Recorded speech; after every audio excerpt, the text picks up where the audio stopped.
Hego Euskal Herriko beste hiriburuetan gertatu den bezala, Bilboko plaza eliptikoa jendez lepo izan da eguneko berria noiz helduko zain. Ehundaka lagun bildu dira, tartean politikariak, sindikatuetako ordezkariak eta eragile politikoak izan direlarik. Eusko Alkartasuna, Aralar, Alternatiba, Sortu, Lab, Steilas, Ernai, Koldatu Elkartea eta beste ordezkari eta aurpegi ezagun asko ikusi ahal izan ditugu Bilboko plaza ezagunean. Estrasburgok parok doktrinaren inguruan emandako epaia zabaldu denean berriz, txaloak eta presoak etxera aldarrikatzen zuten oihuak nagusitu dira Bilboko plazan.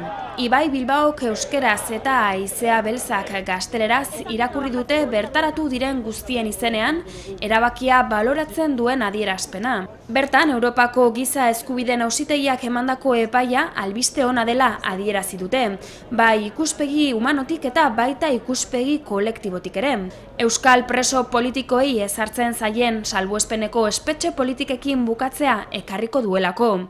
Gaur esan dezakegu, salbuespenezko espetxe politikaren pareta pitzatzen hasia dela. Eta hori, albiste ona dela Euskal gizartearentzat. Ondoren mezu zuzena helarazi diote Espainiako gobernuari. Epai honek, agerian utziko du berriz ere, entzutegi nazionalaren, auzitegi gorenaren eta konstituzio auzitegiaren jokabidea frogatzen baitu erakunde horiek bidegabeki itzualdatu zituztela legeak, erabaki politiko bati men egiteko, hainbat presoren askatasuna galaraztea. Gaurko irabazleak giza eskubideak izan direla aldarrikatzen jarraitu dute. Epaiak konponbidea eta bakea lortzeko bidean aurrera pausoak emateko aukera emango duela baieztatuz. Eta ildo horretatik azken mezua alderdi popularrarentzat izan da. Iraganeko politikak baztertzeko eta giza eskubideak errespetatzeko eskatu diote. Behingoz, bakean inbertitzeko garaia heldu delako. Arratsalderako ere mobilizazioak deitu dituzte.